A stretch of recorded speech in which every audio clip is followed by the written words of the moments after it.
ng MDL chunk siya. At ito, EXECRATION versus GEEK fam. Nawala lang tayo ng isang minuto. Sandali. Nang bahagya. Nang bahagya. Ayos ba yun? Pinatikim lang kayo ng konting break. Pero ito, pinatikim ng sapak mga kaibigan. And Nando, getting the first blood. Actually, almost nakuha ni March yung first blood kay Ancient Apparition. Pero nauna ang Naga Siren mamatay. And Nando, makukuha niya yung bonus gold sa first blood. First blood. Sabi dito, sipag daw ng mga caster. Siyempre, mahal namin kayo. Magkakast ulit kami. Paano kayo? Natik yan. Alam nyo, pag may Dota ka, pag may Dota na match, siyempre, hindi tayo pwede magpahinga. And ang masarap din naman yung kain namin. So, kaya masaya rin ang cast namin. Masaya rin talaga. Sinabi namin kanina. Kaya nang bubusugin namin. Pero dito si March, nahambol pa yun. We have the net. Pero si March wala siyang mana. So, this is just an harass from the Naga Siren. Although the Battle Strike, meron bang time walk? No. Meron siyang magic wand. Okay. So, that was so close to becoming a kill. Fortunately, he did have that magic stick. Yep. And meron siyang healing salve. Actually, walang healing salve si Faceless Void. And si March meron. So, this is gonna be an easier wave for the Sand King to clear considering na hindi siya mako-contest ng Faceless Void. Natos in courier pa.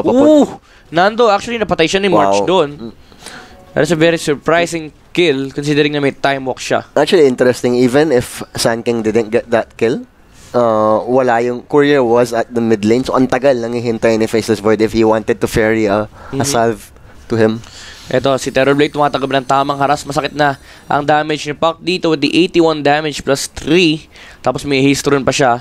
Will he go for the attempt on Terrorblade's life? Although, Oli, meron siyang heal dito on the Terrorblade. Tamang zone out lang from the Puck para makakuha siya ng magandang last hit. Oli. Siya naman yung ni-right-click ni Santino dito. But despite the Warlock babysitting this Terrorblade levels are both 4 for the core. So, that is a win for the Terrorblade. Kung nilig mo naman kasi 7 denies kay Terrorblade dito. And I do believe na most of that are range creeps. Siguro sabihin natin 4, 5. And Kimo making a move on this Terrorblade. Merong metamorphosis. Mababa ang buhay ni Puck pero the battery assault is there. Tinatake ng illusion yung ibang damage pero will this be enough mga kaibigan? Nag-miss yung Illusory pero nice winning rift from Santino dito. And he had Fairy Fire also, so... And meron din Magic Wand charges. He popped the Magic Stick before the Fairy Fire, so tama lang naman. Yep. Siguro if another hit gotten through, he would have went for that Fairy Fire, pero I don't think Nando, Santino was in any danger talaga dun. Butters, pabati naman daw. Alam nyo, wala si paring Butters dito. Pero Ancient Apparition, na-net na Battle Strike. Pero naunang namatay na naman si Naga Siren. Parang ito lang yung first blood natin kanina. And March with the killing spree. And it's gonna be advantageous for the Sand King from this point on. And, you know, generally, Sand King just loves laning against melee heroes. Yep. Kasi because of that caustic finale, it's 2-in-1 harass and farm. Pero dito, Puck, hinahabol ni Queen of Pain, did make the rotation from the top. One more hit, does get it off. Walang face shift pa rin Santino. And 10 seconds. Nice rotation from the Queen of Pain. Shoutout daw kay Jason Lug203. Yan, shoutout sa'yo, parang Jason Lug203. Shoutout daw kay Koreano113. Ilan na lang kayo shoutout ka pa na babasa na nga chat mo. Chill lang kayo. Shoutout kay mainit sa dance floor. Alam nyo, dapat si Manjin tsaka si Boss Lol lang ang mainit sa dance floor. Si Boss Lol nga, may iba na eh. Mainit ang tarima eh, diba? Oo, mainit ang tarima. Siya pala nagpa-umpisa. Di ko alam eh. To be honest, di ko alam eh. Basta, lagi na sinasabi. Kaya naging part na siya ng ano natin. Ng vocabulary natin. Pero to Omni-Knight having the better time. Siya ang pinakamaraming CS dito. 41-13 compared sa 27-3 ng Queen of Pain. Pero match dito, siya such an efficient borrowed strike from March getting into the high ground. Pero hinahabol pa rin siya dito ni Kimo. Does have the battery assault into the cogs. Pero can he close that? Well, nag-cogs na siya. I don't think he's gonna make it. That was a wasted 100 mana para kay Kimo. Yep. Ito may net tayo dito. Napakagandang Battle Strike doon. Well-timed from March pero the battery assault will stop from some right clicks from the Sand King. Wala na siyang mana dito although meron siyang Magic Wand charges pero Geek Fam will just back off. And shoutout kay paring 0-0 Malos. Nandiyan na si paring Malos. Road to 4 hours. Kaya nga eh. Kanina pa nga kami nandito. Kumain lang kami pero busog naman na kami. Ano tayo nag-start? 2 o'clock? 2 ba yun? 2 o'clock tayo nag-start. 9 o'clock na. And alam mo, 5 hours na lang, 12 hours na tayo dito. Uy, dati nag-cast kami nag 4 hours, halos 4 hours inabot din ng Fnatic. So doon pa lang 4 hours na ngayon. extra na lang Pero to. alam mo, dati, nagdusa kami ni paring Wolf. 12 bars kami nagkakast. Na Dream Coil, si Terrorblade dito, dagdag mo pa yung Chronosphere. Will this damage be enough? Merong silence. And the Illusory Orb will connect. Ako po, medyo mali ng joint. Si Santino dito, napatungan siya ng Fatal Bonds plus heal from the Warlock. Meron siyang Magic 1 charges dito, pero the Sand King, inaamba na lang siya. Kapos siya ng 10 mana. He does have the 2.1 mana regen. And Queen of Pain, mapapatay si Nando dito. Samantala si Pac ay nakalayo. Merong blink pa ang Queen of Pain dito. Pero malayo-layo na si Carl or Santino. Hinahabol pa rin nila. Masagang-masaga mga kaibigan. Pero makakaligtas siya dito. Pero lahat ng rotations ni Yuan? Ni Yuan, sobrang effective. Chiuwan, pero hindi siya mataba. Ay, grabe ka naman. Queen of Pain, nag-teleport siya dito sa top lane para makapigil yung pag-farm ng Omni-Knight. Kanina ka pa masaya, kanina pa naiwan. And si Kimo dito, papakita na ginamit niya yung battery assault. Sand King, free farm lang siya and Faceless Void. Although, kahit hindi masyado maganda yung matchup na yun, medyo okay naman yung farm niya. Especially with the 2 kills in his name. Santino rito, tamang jungle lang. Medyo nag-slow down yung game for a bit. Pero ward advantage definitely going on the side of Geek Fam right now. Ito naman, isang ward lang ang meron ang Execration ngayon. Definitely, and at the same time, nagkakaroon ng space si Sand King. Pero Terrorblade will be using the Metamorphosis to rotate dun sa baba. Gusto nilang patayin itong tier 1 tower na to. 30 seconds pa bago tayo magkaroon ng Catapult Wave and nag-teleport na ang Execration dito. Gusto nila i-defend. And I do believe na medyo sayang yung Metamorphosis ni Andito, Terrorblade.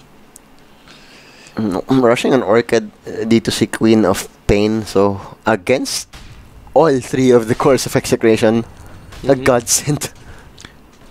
They have the repel from Omni-Knight. Pero ang problema dito is kung yung Omni-Knight, yung na-silence, yung E-Orchid. Exactly. Dito, net kay Ancient Apparition, pero ang nabawasan pa dun ay si Naga Siren. So, naglalag pa rin daw, pero tingin ko, Twitch na talaga yan. Kasi may problema talaga Twitch ngayon. I think nag-overload yata yung servers. Kasi ang dami na talagang streamers ngayon. Kaya, chill lang kayo dahil hindi natin hawak yan. Kasi yung mga direct natin dito, nakailang palit na ng server. May mga times talaga na ganyan. Yung server natin medyo kumakangkong. Pero March dito, Sand King, grabe naman hampas nun. May Ice Blast naman. Van Hammer daw. Van Hammer. Unando, amazing the last hit on the wagon. Pero still, the pressure on the bottom lane, and Geek Fam will use the Fortify in a defensive and offensive way dahil sa Queen of Pain nagpupush dun sa taas. May nagbata dito. Hi, with 3 eyes. Ang cute naman ni Godwin Vincent. Jello. Godwin. Yung Jello. Oo nga, nalito ako. Godwin Vincent. Okay lang, Swarley. Medyo natuling ako na sandali doon. Swarley dito, nagpakita na siya. G naman. Pareho naman. Pero pasensya na. Godwin Vincent. Pero I like the enthusiasm. Tatlong I. Hi! Gising na gising. Okay. Alam mo, kami, inaanto kami kasi masarap ang kain. Indirect nga namin, nakatulog na dito. Feeling ko magkakape na ako tapos magdodota na ulit na mamaya Pero Execration dito, the tier 1 towers push down dun sa baba and dito binabakbak naman nila yung tore ng Geek Fam sa mid lane. Pero hindi nila hayaang masira to as 3 heroes will converge towards that middle lane. Although si Terrorblade pababa, gusto niyang i-push talaga yung tier 1 tower. Wala siyang Metamorphosis. So may timing ang Execration dito to be aggressive as much as they can. And the net, si Omni-Knight dito, pero walang follow-up. He does have the repel. So walang mangyayaring engagement for both teams na rin dito. 12 minutes in, 5-5 lang ang ating kill score. 2k gold lead in favor of Execration. A lot slower than the TNC Fnatic games for sure. Pero dito, smoke up from Geek Fam. Ang tinitingnan nila dito is Nando. Pero Nando did gumana ang senses niya. Went for the 3 line.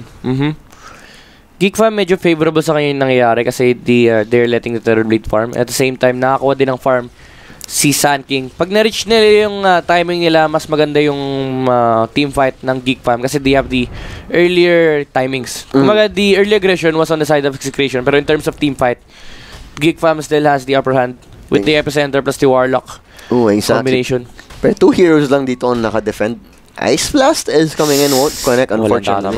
I think kung nag-connect yun, they could have gone for the Chronosphere heal bomb play. I'm sure Terrorblade would have died, pero... Sand King dito. Meron na siyang Blink Dagger. Ito yung cellphone ko. Ayaw mag-charge. Ayos ba yun? Sobrang nakikiramdam sila, pero this is Faceless Void spending what? 1 minute, not Yup, yun na nga, nag-Chronosphere ng mga kaibigan. Yun na nga yung heal bomb na hinahanap natin. Pero the Warlock, ultimate, kinamit pa yung sleep! Thunder, susunod na rito for Terrorblade. The hook shot, medyo na-delay ng konti. Pero the battery result keeps on making him stop his right click. Pero mga kaibigan, the Guardian Angel from Omni Knight. Wala kami pakialam sa Terrorblade nyo. Pero the burst damage from King of Pain, tinamaan yung dalawang heroes na execution dito. Santino tatama siya ng Barrow Strike. Pero the Ice Blast will connect on 3 heroes. And March dito, tinamaan ng isang tower hits. Isang rocket flare that will kill off. Hindi Warlock. Hinahabol siya ni Kimo dito. Pero Naga, nag-TP sa harap ng Ancient Apparition. Pero he does have the net. One more right click. Two more right click from Ancient Apparition na hindi niya makukuha. And that was 3 heroes down on the side of GEEK fam. Samantalang 2 lang ang nawala sa Execration. Actually, 3 rin pala. Namatay nga rin pala yung Void. Ice Blast! Naku po! Hindi tumama! Medyo naging patient din sila dun. At TP out, I think he'll make it. No way of cancelling. Pero going back to that last play, medyo na-excite si Nando. I think he could have waited for another Ice Blast kasi the tower wasn't falling down super quickly. Yep, definitely. Kasi the damage with the field bomb and the right clicks, I'm sure it would have been enough. Pero the turnaround, naka-thunder pa yung Terrorblade. Namatay pa siya kagad. Bilis din kasi ng reaction ni Naga Siren doon. The moment na nakita niya, nag-low health yung Terrorblade, nag-song na siya. Ang bilis ng Song of the Siren. Kumaga walang patumpik-tumpik pa.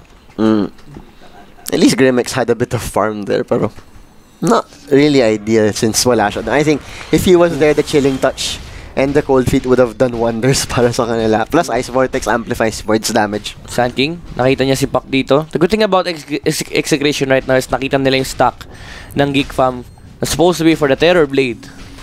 And it's gonna be a boost for their farm on the Faceless Void and Omni Knight. Ang gabi daw, mainit pa rin ang tarima. Alam mo, laging mainit ang tarima. Basta sa Mineski TV. Tandaan mo ang tarima, never na lumalamig yan. Kasi tarima nga siya eh. Pag tumagilid ng late game, pag mag-late game, tagalid ang Execration. In terms of scaling, I agree. Yeah, actually. The Queen Terrorblade. Kasi kung iisipin mo, GEEK fam outscales every hero on the side of Execration. Unless the Faceless Void is able to get a Miracle 5-man Chrono, yun talaga ibang usapan yun. Chrono into Epicenter. Pero kung usapang Epicenter Ice Blast pala. Yep, yung usapang scaling kasi. Well, na-establish na natin na hindi ganun ka late game carry si Terrorblade. Pero the ability of Execration to fight against Terrorblade. Pero hold that thought, nakahuli nila si Naga Siren dito. And Ice Blast pa nga tatama. Ancient Apparition will secure the kill. Pero the Chronosphere from Faceless Void, nakahuli nila si Sand King dito. Pero Sand King was still able to live, mga kaibigan. Pero yun nga mamatay siya. Although na-delay yun with the Shrine. Pero Terrorblade, kinamit ang kanyang Metamorphosis. And it's time for Execration to just back off. Buyback from the Sand King. Nalaban sila dito. Nag-buyback nga si Sand King. Meron ba siyang TP? Nandito na siya, nakapag-TP na siya dito sa top lane. Nahuli nila dalawang hero sa Execration. Sonic Wave, kinamit na ng Queen of Pain. Pero the Hill Bomb, Epicenter from March dito. Tatamaan niya si Kimo. Pero the Repel from Omni Knight will be able to save himself. Blink Dagger, Barrow Strike, wala na, kinumit na ni March. May mabubuhay si Omni Knight doon. Napilitan na lang siyang panoorin mag-TP out. Oo nga eh, sakit sa puso nun. Oo nga eh. That was a buyback. That was a buyback, but at least he got some XP out of it, which is okay. I mean, buybacks early game, I'm all for it, especially now in the new patch. Medyo mas mainit talaga ang tarima yung patch na to eh. Yep. Pero Queen of Pain died in that engagement, and that was the Metamorphosis used by GEEK fam. So it's a win for Execration. True. Isa man true. Kinulang lang true. True. Swarley 2018. Signing dito, tamang farm lang. And Santino, with the Blink Dagger plus Veil of Discord, looking to find some pick-off, and si Sand King ang kanyang target dito. Pero masyadong makunat si Sand King. And that is just a Sand King with a dagger and a soul ring. So, the innate tankiness of Sand King. Yep. Terrorblade, ano na mga item ni Terrorblade? 17 minutes, medyo mababa yung kanyang farm. Dragon Lance lang and going for that Sanch. So medyo ano yung farm niya rito. Sanch lang ba? No Yasha yet, parang. May Yasha na ba siya? Wala pa siyang Yasha eh. Wala. Ito papadala nasa courier ata, nasa courier. And yun na nga, meron na. Mabilis din, mabilis. That is kinda poor kung wala po nga siya. Yun nga rin iniisip ko eh. Ano, paring Reggie 123. Sorry at may problem kasi yung Twitch ngayon. Na naglalag talaga yung ibang streams natin. Omni Knight. Yep, tamang push lang for the side of Execration. And Santino once again clearing the creep wave after every spot na rito. And 3 objectives na ang nakukuha ng Execration. Yan naman talaga yung one of the powers of fuck. Such a good, parang F yun narinig ko dun. Powers of puck. Ah, okay. Ano, Swarley. Powers of puck. Yan, linawin mo kasi. Powers of puck talagang just... Nagulat ako eh. Pero hook shot, dito kay Oli. Naku po, kawawa yung Warlock mga kaibigan. Kinarne ng Clockwork at binatuan pa ng Yellow. Marchito with the invisibility rune. Scouting out some heroes of Execration. And makikita nila si Omni Knight dito sa may jungle. Santino going deep, looking for more targets sa side of Geek. Sa kabilang side nga sila. Kinumit ang epicenter. Nando na ang Orchid ni Queen of Pain. Baka mag-repel. Nope. And that is kill for the Queen of Pain. 1-1 trade lang. Pero nakakuha sila ng core. And Metamorphosis. Nakarinig ako ng Metamorphosis kay Terrorblade. Nasaan ba siya? Nasa baba siya mga kaibigan. And he's going for the push. Dun sa tier 2 tower ng Execration. May nakasab. May nakarinig din sa Twitch. Sabi sa'yo eh. Oto, na Orchid ang malevolence na net. May battery assault siya rito. And meron siyang earn. Pero Terrorblade with the right click damage. Mapapatay ang ating Clockwork. And yung creep wave clear ng Execration is helping them to prevent the Terrorblade from pushing the tier 2 tower. Parang naglag si Terrorblade. Nakatayo lang siya for a long time dun eh. And they will TP back. They will not force the push dito sa baba. And Execration was ready to defend the lane. So, tamang farm lang para sa ating mga teams. 4K gold lead ang Execration dito. Maganda yung farm ni Pak. Considering na kahit pa dalawa yung kalinya kanina, nagdusa siya sa lane na yun. He's still the leader dito sa net worth. And the powers of Pak na. The powers of Pak. The powers of Pak. Ayos ba yun? Oo, malakas talaga yun. Ano, sabi nga ni paring Malos. Basta malakas yung powers. Sabi sa'yo eh. Tama yung rinig ko eh. Basta malakas yung powers of Pak. Nagulat ako eh. Sabi ko, Swarley. Ano ba yun? Nabulol na. Okay lang yun mga kaibigan. Ano naman, yan po nagagawa ng busog. Busog-lusog. Sa pagmamahal. At sa pagkain. Feeling ko, gusto ko nga ulit kumain eh. Gutom ka na naman. Pero nando rito, meron na siyang BKB. So he opted to go for the early game utility items bago siya mag-Battle Fury. Pero nakahuli siya ng dalawang hero dito. Walang Metamorphosis. Si Terrorblade and na-Sunder pa. Binagsakan ng Golem pero hindi na enough. Terrorblade will fall down. Wala ng Thunder. Chronosphere is committed by the Faces Boy dito. Pero the Song of the Siren. Pero may BKB. Wala siyang pakialam. Dito. Wala akong pakialam. Time walk in. Kakadinig kita nagisahan nga. Time walk. Patay. And si Carl pa kayo makakuha doon. Nice Dream Coil from Pak dito. Pero mag-blink out si March. And I like the patience from Void. They're waiting for the... May BKB siya, pero he waited for the Song of the Siren to go on cooldown before casting that time dilation. The little things that give you the real advantage talaga. And once again, Nando will go to the Roche Pit to finish up what he started, mga kaibigan. Ganyan talaga. Kung ano yung sinimulan nyo, tapusin nyo. Although medyo mabagal yan. Pero magre-respawn na kasi yung Terrorblade eh. So hindi na rin sila makakapush sa middle lane. At the same time, Sun King is controlling the pressure for Geek Fam. Pero to kalahati ng buhay. Does Geek Fam know about this? Yun ang malaking tanong, paring Swarley. Parang, they have no wards nearby, no heroes nearby. March, di talaga siya hayaang pumasok ng Execration dito. There's zoning out the Sun King. Iba pa yung natamaan. Na-hook shot ni Terrorblade, pero I do believe na mas gusto niya yung Sun King. Pero tamang sunod lang, may Scepter. Kaya back dito, nag-blink in. Na-cancel niya yung right click, mga kaibigan. And that Sun King will live. Medyo misplay from Santino. And may regen pa. Yep, may regen pa nga. Sayang yung Sun King kill. Ano paganda pa nga yung hook shot dun eh. Si Terrorblade yung nakuha sa backline. Na-zone out. Pero alam mo, nakakatakot yun. Kasi Terrorblade yung hinook shot mo. True. But at least na-zone out mo siya. Yep, tama ka dun. He got nowhere in a good position to be able to at least, scare off Execration. Alam nyo, waiting ko, hindi na natin control yan. May problem kasi talaga sa Twitch ngayon. Na kahit anong gawin natin, kahit ilang servers yung puntahan natin, may frame drops talaga. Actually, it's been an issue since yesterday. Pero Epicenter, kinumit dito, all in kay Santino. It rhymes. And there we go. Why? Sun King is one of the better heroes at dealing with that. Kasi instant ang kanyang stun. Pero alam mo, nagwa-back off yung Geek Fam dito. They have the Terrorblade Metamorphosis. And at the same time, cooldown na pala yung Chronosphere. So they don't want to fight. 2 cooldowns are down eh. So you really don't want to go for that. Pati Song of the Siren also not available. Yep. So, not gonna risk it. Good play from Geek Fam. Nantok ako sa busog, mamin. Busog ka ba ng Lotus? Or on that, Omni-Knight, gonna be a very, very big item. He doesn't have to commit repel to save whoever is silent. Naku po, nakahuli na naman nila si Naga Siren dito. Queen of Pain with the Orchid. Ang ganda ng dodge na ginawa ni Naga Siren. Pero the Ice Blast will hit. And Kimo medyo makunat. Tipi sa mukha, mga kaibigan. Ikaw naman sa metal yan si Clockwork, mamayan. Oo nga naman.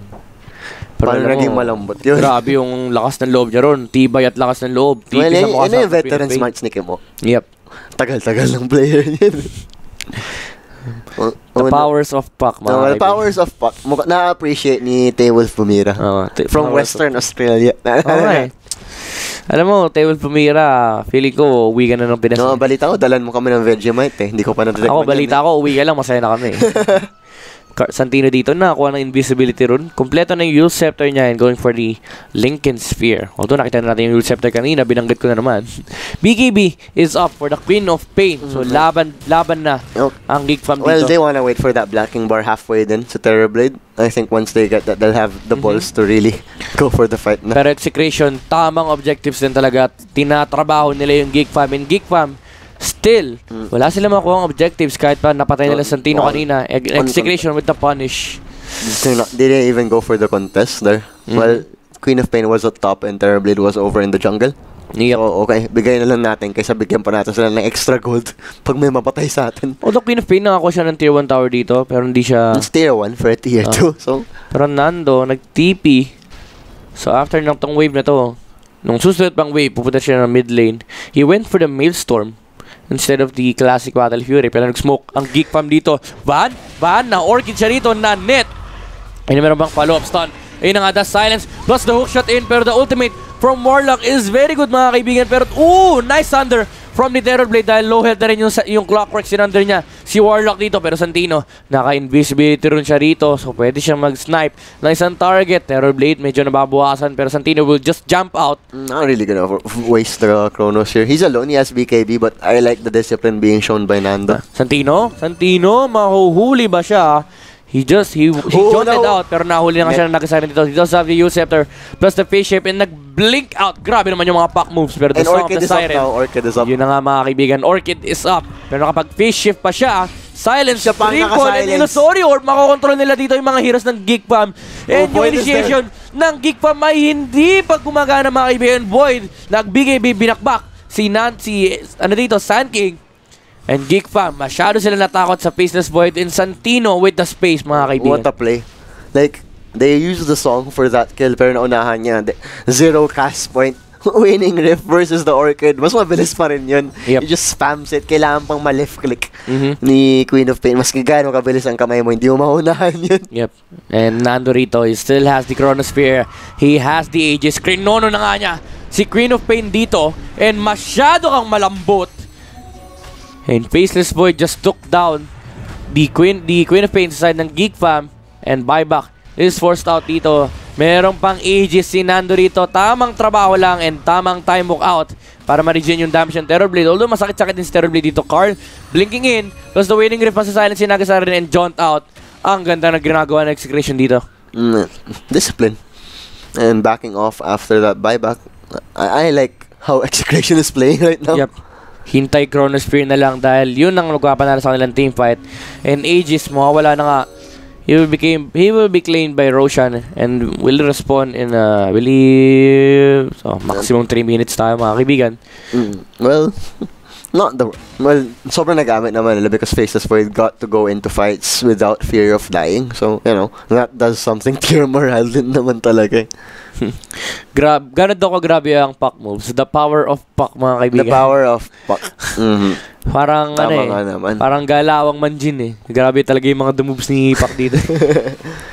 Nakita mo naman mag-Puck si Manjin parang midnight. I mean yung galawan ni Manjin. Kung gano'ng kalupit gumalaw si Manjin, gano'ng kalupit gumalaw yung Puck. Pero gusto ko pa rin makita mag-Puck si Manjin eh. Alam mo, pag nakita ko, sasakit ulo ko.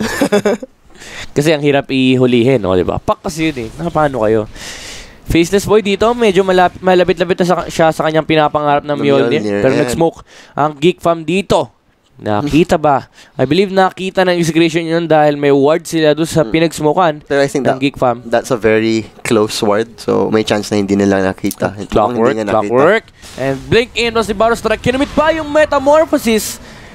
And they want the tier 1 tower din dito sa middle lane dahil sayang yung Metamorphosis ng Terrorblade. Chronosphere not yet available, so Execration can't turn this around. But by the time Chronosphere is available, wala nang meta. More or less, so that's a win. Santino again with a wave clear. Pero ito na nga may Chronosphere na parang Swarley.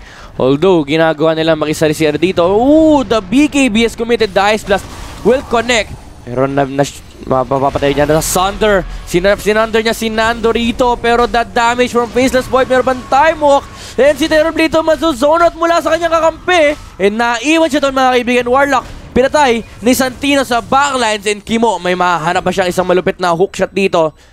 Santino. That was a fresh BKB too on the Terrorblade. So I'm sure alam nila na walang buyback yan. Yep, wala talagang buyback. And this will be a very good window for Execration to force the issue dito sa high ground, lalo na't wala ring buyback yung Queen of Pain. True. Spirit Vessel has become such a ubiquitous item nowadays. Talagang does so much. Yep, for its value. Prevents healing. Tapos yung percentage damage niya. And you know, the sustain when going high ground. Yep. And ito na nga mga kaibigan. Faceless Void positioning to push the high ground of GEEK fam. 20 seconds, wala pa ring Terrorblade and the Repel plus the Madness. Paano mo mapatayin yung Faceless Void? I-shoutout ko sana si One More Chance pero sa'yo nagpapa-shoutout eh. Kaya ikaw na lang mong pa-shoutout sa kanya. Shoutout sa'yo, paring One More Chance. Pero Santino dito na Orchid of Malevolence pero meron siyang Youth Scepter at the same time yung heal kay Carl. Oh, okay, I think Execration will be happy with that. Terrorblade this is tier 3. Up and Shrines. So this map is gonna get much smaller. I'd like Execration to actually buy a gem here. Kasi you know how some teams, once they get that tier 3 and destroy the shrines, they're confident in getting that gem just to make the world smaller para sa kanilang kalaban. Ang ganda ng ginagawa talaga ng Execration dito. They realize na every time na mag-commit yung GEEK fam for a Metamorphosis ni Terrorblade, kailangan nila i-limit as much as possible yung nakukuha nila objectives. And kahit pa sabihin natin hindi sila nanalo, that's still a win for Execration. Kasi at the end of the day, you're stopping the Terrorblade from pushing. Pero naku po na silence Queen of Pain dito. Meron siyang BKB. Hindi tumama yung Ice Blast, so no chance of killing the Queen of Pain dito. Pang ilang BKB yun? Was that 10-second BKB? 10-second BKB yan. I believe 9. But very high value BKB. 8 seconds. 8 seconds pa rin ginamit niya kanina. So 7 seconds na lang ang BKB ni Queen of Pain dito. Down to that timer na. And saging dito, baka may spatan siya ni Ancient Apparition. Shoutout natin si Vittorio. Hashtag give love to Swarley daw. Shoutout Kokona. Shoutout kay Mr. Disaster, pati sa 70 viewers daw natin. Ano mo, kahit 10 viewers lang yan, masaya na kami. Basta may pinapasaya kami. Basta nakakanood kayo ng Dota, yun. Ano mo, kahit nga di kayo manood. Masaya kami naman yung Kokona. Spam yan kay Ninja Boogie eh. Yung alin? Yung Kokona. Kokona? Yung bakit? Kokona na, alam mo yung meme na yun, yung emote na yun sa Twitch, diba? Yung parang, meme pala siya, parang American boy. Okay. Tapos basta si Ninja Boogie, kukuha na lagi. I see. Kasi last NA Pride daw siya ng DAC. Good evening mga boss. Sabi ni paring well played 0001. Shoutout sa'yo paring well played 0001. Good evening din sa'yo. And Faceless Void, kinuha niya yung time of cast range. Surprisingly instead of the plus 40 attack speed. Oh, yung AoE 25 pala. Especially against the Terrorblade, you want the attack speed kasi as much as possible, you want to burst him down. And kinuha niya kasi yung plus 100 time lock damage. Usually, whenever pros go for this talent, kinukuha nila yung attack speed. Pero I think na binavalue niya rin talaga yung cast range kasi medyo spammable nga naman yan. And you know how often Santino is just in the backline? Yep. So at least he gets the mobility to back Santino up when the need arises. Yan, tama yan. Sabi ni Tables Bumira. May na-dream coil dito. Naga Siren, makakapagtipi pa. Merong Youth Scepter Santino dito. And yun na nga mga kaibigan. Meron siyang Aganims and the hook shot from Kimo. Walang takas and that is Naga Siren down. Walang buyback for 40 seconds. This is a window for Execration. Walang Song of the Siren ng GEEK fam ngayon. Easy racks para sa kanila dito. Yep, definitely. Easy racks mga kaibigan. Lalo na meron na namang Chronosphere. Itong si Faceless Void natin. And Aegis is on his hands. Plus Cheese, actually. Chio1 nasa bot lang nga siya ngayon. Doesn't even plan on contesting this. Kasi alam niyan, there's no way they're defending that without the song. The thing about it is execution. Yung nakasabi ko pa lang, pwede nilang i-force yung issue dun sa taas. Dahil nasa kanila ang lahat na pwede nilang kunin sa mundo. And Nando just tanking the tower damage. Actually, si Santino yung magtatank. And Queen of Pain, talagang ayaw niya mag-TP. Pero ito na siya, sasama na siya sa labanan, mga kaibigan. Nando just time walking the damage of the tower. And Santino with the zoning out dito sa may backlines natin. They are ready to fight, mga kaibigan. Ooh, nice force up. Pero the Dream Coil is even better from the puck. Pero Kimo with the hook shot in. Warlock ultimate is committed. Pero mamamatay na naman si Nagasire dito. Pati si Sun King ay napatay na. Nando with a clutch time walk out.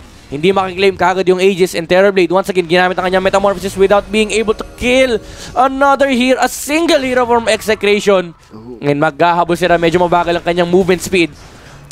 Santino just trying to put some pressure on some heroes of GEEK fam. Pero once again, sinasabi nga natin, walang mapatay ang Terrorblade dito. Pero grabe naman yung suicide na ginagawa ng Faces Boy dito. He does have the Aegis and makapag-time ako siya. Pero the Bottom Strike will connect the Lotus Orb para maprotektahan siya and walang chance na makapag-Orchid kay Faces Boy dito. Naga is alive. Omni-Knight with a sustain, heal and repel. And Nagasari na sa live nga, sabi ni paring Swarley, Carl, tinatangkay ang illusion damage kay Terrorblade. Pero tapos na ang Metamorphosis. Tapos na ang maliligayang panahon ng GEEK fam. And once again, next Execration, they have the window of opportunity to push the high ground of GEEK fam. Pero they will respect the Song of the Siren available for Naga Siren. So with even if they don't have chaotic offering, the mere fact that you have a song into an epicenter sonic wave, that can turn things around very quickly para sa GEEK fam. Yep. And that's the beauty of the lineup ng Execration. They don't rely on just one big ultimate.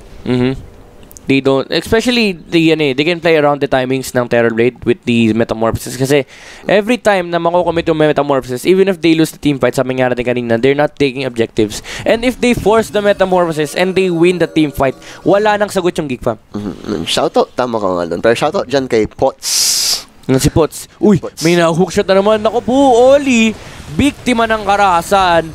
Plus 220 and Clockwork gets out. That is grabe a statement from Kimo. May minurder doon, paring Swarley. Nando smoked up siya rito. Pero babanatan niya na lang yung Rax. Stun. Dito kay Sun King, he does have the Ghost Scepter. Pero Nando, pumuposisyon na for another Chrono Spear. May mahuhuli ba siya rito? Finifake niya kanina. Pero they just want the Rax dito sa top lane. And this will be uncontested from the side of GEEK fam. Nando just proving to be the better carry dito sa game natin. Nando, nahuli nila si Terrorblade dito. Although kinamit yung yung BKB kay Terrorblade and hindi nag-commit ng BKB si Nando rito. So Terrorblade will survive. Pero once again, walang Metamorphosis. Missed